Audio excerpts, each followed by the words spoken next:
دیکھتی آنکھوں سنتے کانوں السلام علیکم۔ اللہ تعالیٰ سے ہمیشہ عزت، علم، آزادی، خوشحالی اور صحت کی دعا مانگیں۔ جو قدرتی حسن پاکستان کو اللہ تعالیٰ نے عطا کیا ہے یہ آپ کو دنیا کے کسی کونے میں نہیں ملے گا۔ یورپ چلو لیٹس ٹریول ٹو پاکستان۔ آج نا اپن ہسٹری ڈاکیومنٹری آف پاکستان دیکھیں گے ہندی اور اردو میں۔ اور اب یہ راجستھانی لڑکی یہ بھی نہیں کہہ سکتی کہ مجھے صرف ہندی آتی ہے، اردو تو میں نے سمجھ آنی ہی نہیں ہے، اب تو اردو بھی سمجھنے لگے ہیں ہم۔ ہی ہائے ہلو نمستے جی ست شری اکال السلام علیکم، میں ندھی شرما انڈیا سے، راجستھان ٹپکلی آپ کو بتا ہی دیا۔ اور آج نا پورا کا پورا اتہاس کے اندر قدم رکھنے والے ہیں ہم، وہ بھی پاکستان کی پاک بھومی پر۔ سننے میں بھی کتنا پاون سا لگتا ہے نا، مزے آئیں گے، بہت ہی رومانچک سفر رہے گا یہ ہم سبھی کے لیے۔ And I'm actually excited to step on it with you۔ اکیلے اتنا مزہ نہیں آتا جتنا آپ کے ساتھ آتا ہے۔ The total credit for this video goes to Spider TV کیونکہ یہ ایکسکلوسیو ڈاکیومنٹری انہوں نے ہی بنائی ہے، ان کے چینل کا link is given in the description۔ فی الحال اس ویڈیو کو اپن سٹارٹ کرتے ہیں because I cannot wait to see full Pakistan all together۔ ابھی تک میں نے ٹورزم کے کچھ ویڈیوز پر ریاکشن دیا ہے تو کراچی، لاہور، گلگت بلتستان یہ نا اکیلے دیکھے۔ اوکے دس از دا ہنزا کی پہاڑیاں، ایک ساتھ پورا پاکستان دیکھنا is definitely going to be an incredible experience for you and me. Let's go. ابتدا ہے رب جلیل کے بابرکت نام سے جو دلوں کے بھید خوب جانتا ہے، دیکھتی آنکھوں سنتے کانوں السلام علیکم۔ اللہ تعالیٰ سے ہمیشہ عزت، علم، آزادی، خوشحالی اور صحت کی دعا مانگیں۔ جو قدرتی حسن پاکستان کو اللہ تعالیٰ نے عطا کیا ہے یہ آپ کو دنیا کے کسی کونے میں نہیں ملے گا۔ یورپ میں بلند ترین پہاڑ کی اونچائی 5000 میٹر ہے جبکہ پاکستان میں 7500 میٹر کے 30 پہاڑ ہیں۔ دنیا میں 8000 میٹر کے 14 پہاڑ ہیں، ان میں سے 5 پاکستان میں ہیں۔ پاکستان دنیا کے ان 10 ممالک میں شامل ہے جس میں ہر قسم کی زمین موجود ہے۔ ہمارے ملک میں 1.5 گھنٹے کی فلائٹ کے بعد موسم بدل جاتا ہے۔ جقبہ آباد میں 50 سینٹی گریڈ گرمی پڑتی ہے اور عین اس وقت ناگا پربت، کیٹو، ہندوکش اور راکاپوشی کا درجہ حرارت -50 ڈگری ہوتا ہے۔ ملک میں بے یک وقت صحرا بھی ہیں، سمندر بھی، دریا بھی، میدان میں یہ سرسبز پہاڑ بھی، خشک اور بنجر چوٹیاں بھی، اور برف کی ایسی غاریں بھی جن میں آج تک کسی انسان نے قدم نہیں رکھا۔ اس میں جدید ترین تہذیب 5000 سال پرانی سویلائزیشن کے ساتھ سانس لیتی ہے۔ اس میں موئنجو دڑو بھی ہے، بدھ مت کی قدیم یونیورسٹی بھی، اور سکھ مذہب کے بانی بابا گرو نانک صاحب کی جائے پیدائش بھی، اور ایسے پہاڑ بھی جن کے پتھروں پر آج تک طوفان نوح کے نشان موجود ہیں۔ دنیا میں اس وقت 200 کے قریب ممالک ہیں جن میں پاکستان ایک ملک ہے جو روس سے کم از کم 10 گنا چھوٹا، لیکن اس کا نہری نظام روس کے نہری نظام سے 3 گنا بڑا ہے۔ پاکستان دنیا میں مٹر کی پیداوار کے لحاظ سے دوسرے، خوبانی، کپاس، گنے کی پیداوار کے لحاظ سے چوتھے، پیاز اور دودھ کی پیداوار کے لحاظ سے 5ویں، کھجور کی پیداوار کے لحاظ سے 6، آم کی پیداوار کے لحاظ سے 7ویں، ٹیکسٹائل اور چاول کی پیداوار کے لحاظ سے 8ویں نمبر پر، گندم کی پیداوار کے لحاظ سے 9ویں اور کینو کی پیداوار کے لحاظ سے 10ویں نمبر پر ہے۔ اس کی صرف گندم کی پیداوار پورے براعظم افریقہ کی پیداوار سے زائد اور براعظم جنوبی امریکہ کی پیداوار کے برابر ہے۔ پاکستان دنیا میں صنعتی پیداوار کے لحاظ سے 55ویں نمبر پر ہے، کوئلے کے ذخائر کے اعتبار سے چوتھے اور تانبے کے ذخائر کے اعتبار سے 7ویں نمبر پر۔ اس کے گیس کے ذخائر ایشیا میں 6 نمبر پر ہیں۔ میزائل ٹیکنالوجی میں پہلے، دنیا کی 7ویں ایٹمی طاقت بھی، اور دنیا کے ان 2 ممالک میں سے ایک ہے جو کلمے کی بنیاد پر بنے ہیں۔ یہ ملک کوئی عام ملک نہیں، اس ملک کو چھوٹا نہیں سمجھنا۔ یہ ملک 50 لاکھ شہداء کی قربانیوں سے تعمیر ہوا۔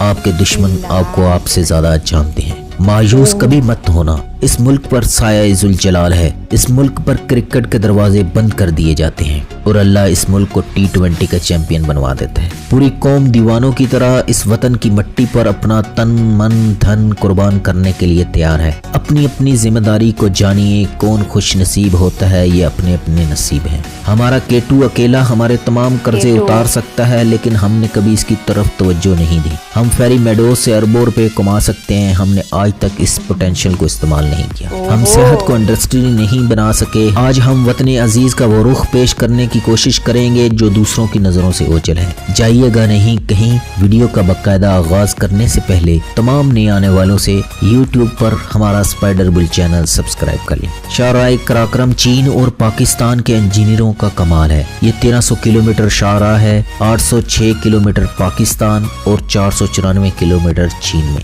جو حویلیاں سے شروع ہو کر چین کے شہر کاشغر پہنچ کر ختم ہوتی ہے. یہ دنیا کی شاندار اور حیران کن سڑکوں میں شمار ہوتی ہے. چین اور پاکستان کے 25,000 کارکنوں نے سنگلا پہاڑ توڑ توڑ کر بنائی ہے. اس کی تعمیر کے دوران سینکڑوں لوگ مارے گئے. یہ 1979 میں چین کا جدید ترین دنیا کے ساتھ پہلا زمینی رابطہ تھا. اس سڑک نے پاکستان اور چین کے لوگوں کی زندگی میں شاندار کردار ادا کیا. چین 80 کی دہائی تک دنیا سے کٹا ہوا تھا. دنیا کی کوئی فلائٹ چین جاتی تھی اور نہ ہی چین اترتی تھی. چین کے مسلمان عمرہ اور حج کی نعمت سے محروم تھے. چین میں قرآن کی اشاعت نہیں ہوتی تھی. اس سڑک نے چین کے مسلمانوں پر عمرہ، حج اور قرآن کا راستہ کھول دیا. چینی مسلمان شاہراہ قراقرم پر بسوں، گھوڑوں اور پیدل سفر کرتے ہوئے راولپنڈی آتے اور جہاں سے PIA کے ذریعے مکہ اور مدینہ پہنچ جاتے. یہ لوگ واپسی پر پاکستان سے قرآن کریم کے نسخے بھی لے جاتے. چینی حاجیوں نے پاکستان میں چینی مصنوعات بھی متعارف کرائیں. راولپنڈی کالے روڈ پر ان کی سرائیں ہوتی تھی، جسے اب چائنا مارکیٹ بھی کہا جاتا ہے. یہ لوگ فلیٹ تک ان سراؤں میں رہتے تھے. یہ لوگ دن کو اپنا سامان سرائے کے باہر سجا کر بیٹھ جاتے. پاکستانی یہ سامان خریدتے، شام کے وقت یہ سرائے کے اندر چلے جاتے. اس سامان میں سنہری رنگ کا سیفٹی ریزر بھی ہوتا تھا. پاکستان کی ایک نسل نے اس سیفٹی کے ذریعے شیو کی ہوگی. یہ سیفٹی ہمارا چین کے ساتھ پہلا باقاعدہ تجارتی تعارف تھا.